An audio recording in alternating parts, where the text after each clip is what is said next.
परमाराध्य सद्गुरु महाराज के प्रवचन का पाठ महर्षि में ही सत्संग सुधा सागर से प्रवचन संख्या 203 कल्याण किधर है। धर्मानुरागनी प्यारी जनता, यह स्वाभाविक बात है कि मनुष्य अपनी भलाई और कल्याण चाहता है। यह चाहना मनुष्य के लिए कल्याणकर है, लेकिन निर्णय करें कि उसके लिए भलाई और कल्याण क्या है। जो सुख सुरपुर नरक गेह बन आबत बिनहि बुलाए, अते सुख कह नर जतन करत बहु समझत नहीं समझाए। गोस्वामी तुलसीदास जी, स्वर्ग का सुख और नरक का सुख, घर का सुख और जंगल में जाकर जो सुख मिलते हैं, ये बिना बुलाए ही आते हैं।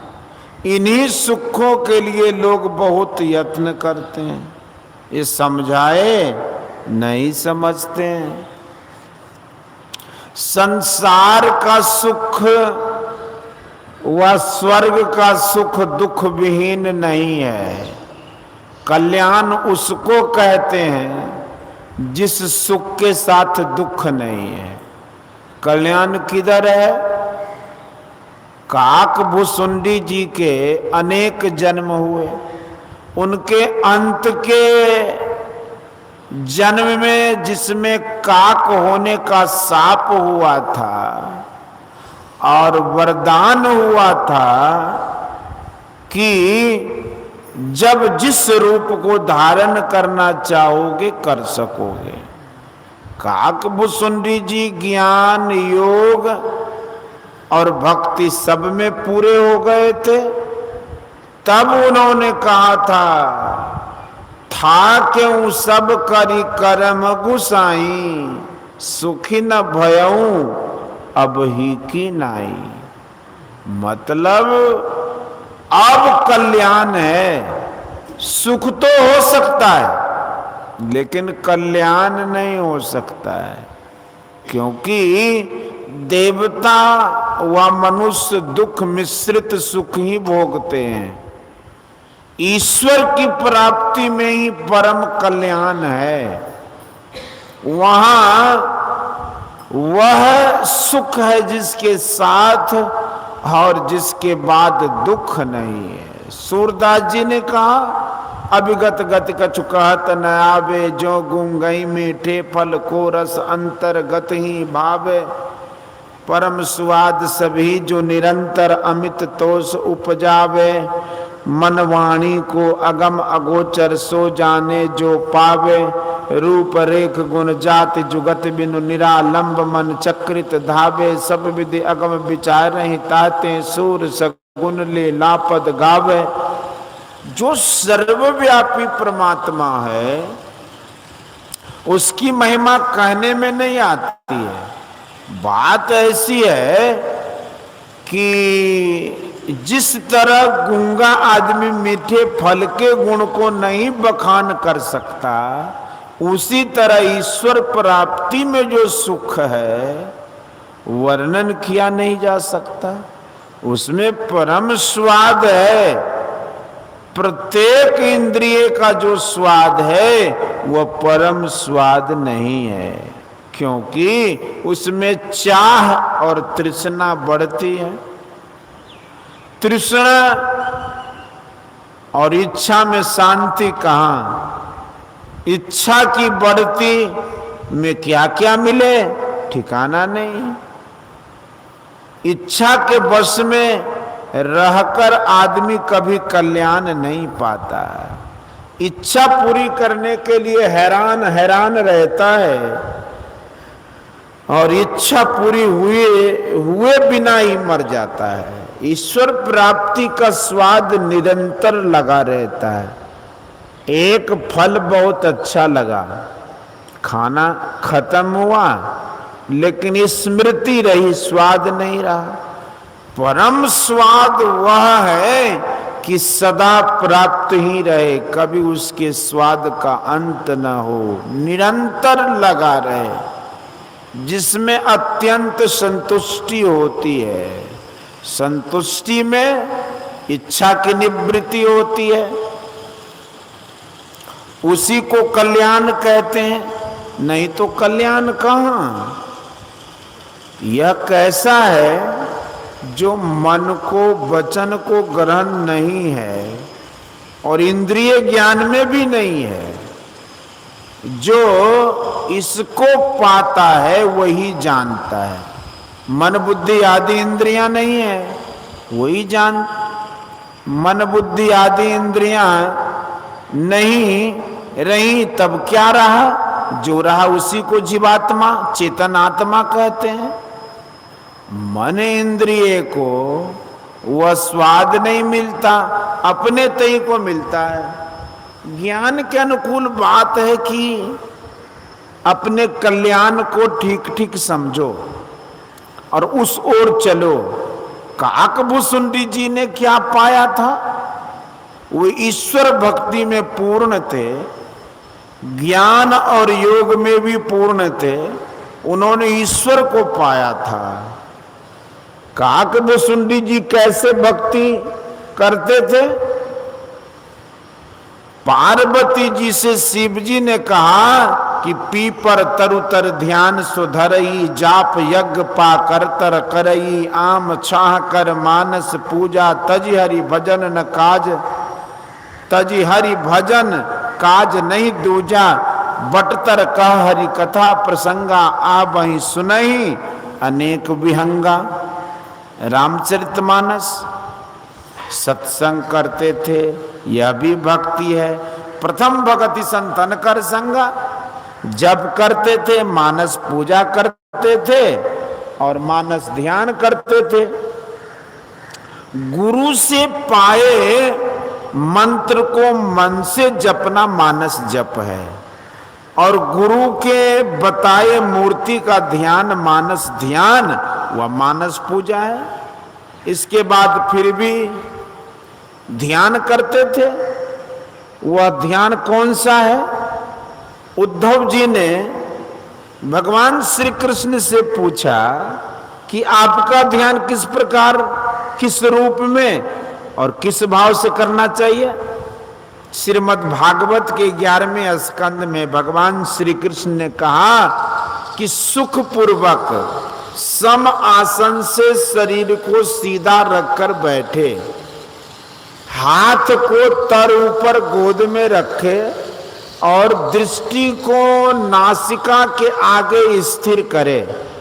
बुद्धिमान पुरुष को चाहिए कि मन के द्वारा इंद्रियों को उनके विषयों से खींचकर उस मन को बुद्धि रूपी सारथी की सहायता से सर्वांग युक्त मुझ में ही लगा दे। सब ओर से फैले हुए चित्त को खींचकर एक स्थान में स्थिर करे और फिर अन्य अंगों का चिंतन न करता हुआ केवल मेरे मुस्कान युक्त मुख का ही ध्यान करे। मुखार बिंद में चित्त के स्थिर हो जाने पर उसे वहां से हटाकर आकाश में स्थिर करे। तदनंतर उसको भी त्याग कर मेरे शुद्ध स्वरूप में आरूढ़ हो और कुछ भी चिंतन न करे। तंत्र में आया है कि ध्यानम सुन्नगतम मनः, ध्यानम निर्विषयम मनः, ज्ञान संकीर्णी तंत्र। और कबीर साहब की वाणी में है कि गगन मंडल के बीच में तहमा झलके नूर, अनुग्रह महल न पावई, पहुंचेगा गुरुपुर। यह सूक्ष्म ध्यान शून्य ध्यान है। भक्तवर सूरदास जी कहते हैं कि नयन नासिका अग्र है तहां ब्रह्म को वास, अविनाशी बिन से नहीं हो सहज ज्योति प्रकाश। इसी को दर्शाने के लिए गोस्वामी तुलसीदास जी ने कहा है कि वाक्य ज्ञान अत्यंत निपुण भव पार न पावई कोई, निस्गृह मध्य दीप की बातें तम निवृत्त नहीं होई।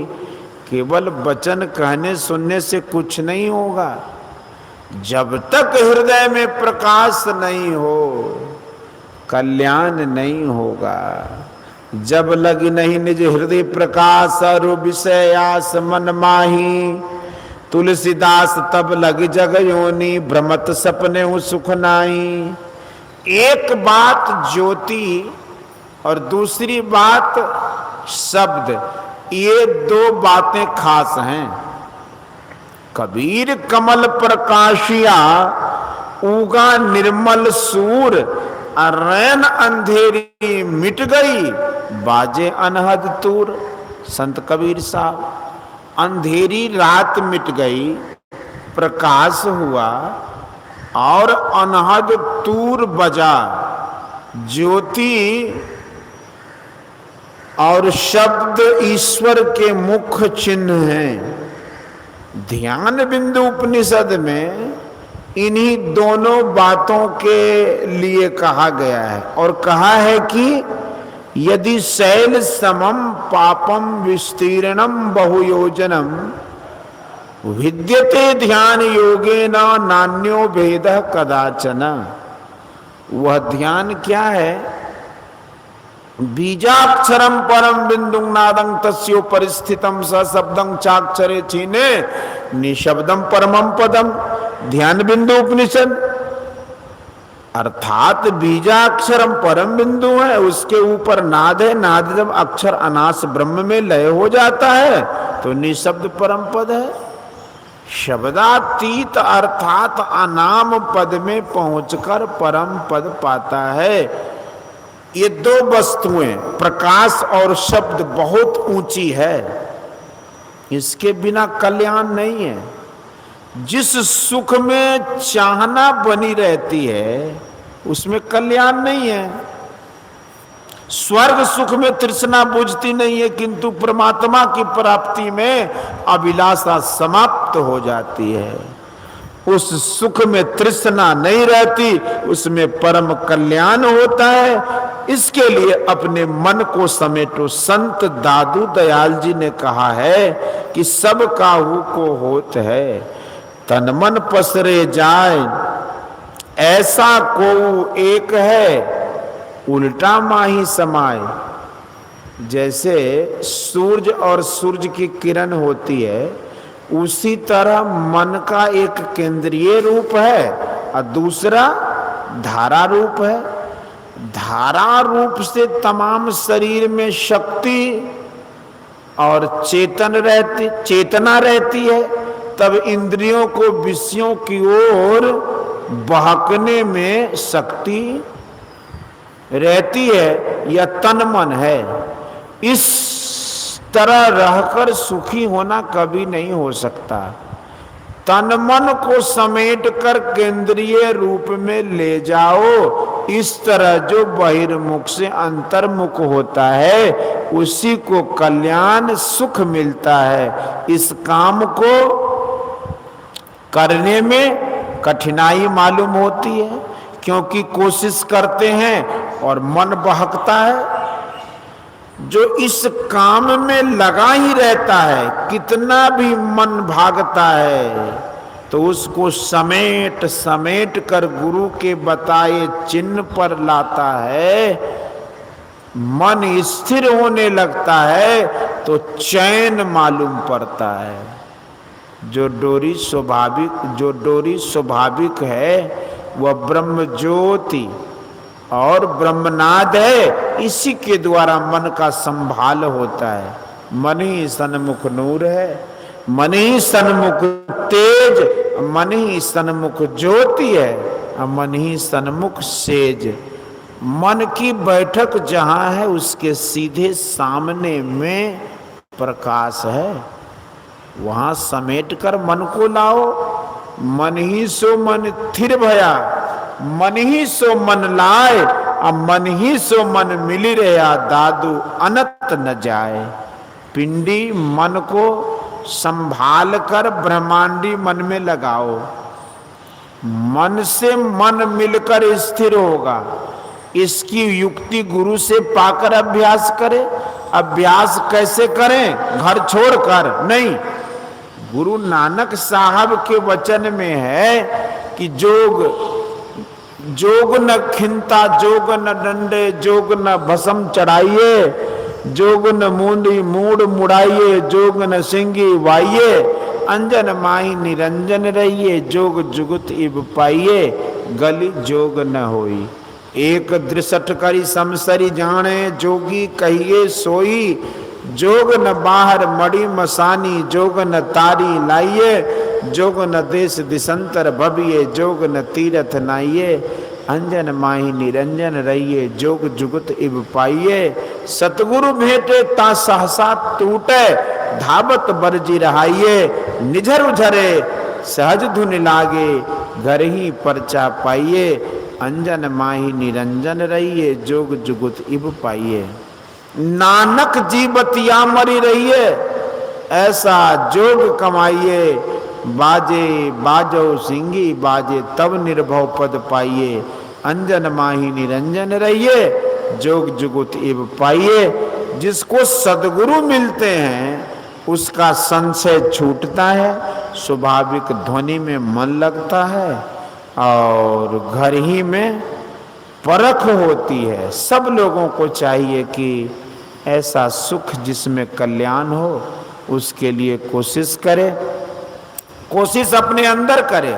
जिसको ब्रह्म ज्योति और ब्रह्मनाद मिलता है वही परमात्मा को पाता है, दूसरा नहीं। श्रीमद् भगवत गीता में आया है कि कर्म करो, कर्म फला छोड़कर कर्म करो, आत्मरत होकर कर्म करो, अपना निशाना अपने अंदर अपने उस पर लगे रहने से आत्मरत होना होता है। इसका यत्न जानकर अपने अंदर अभ्यास करे, इसी में अपना कल्याण है। मैं जहाँ बुलाया जाता हूँ वहाँ यही बात कहता हूँ, सभी को अपना परम कल्याण बनाना चाहिए।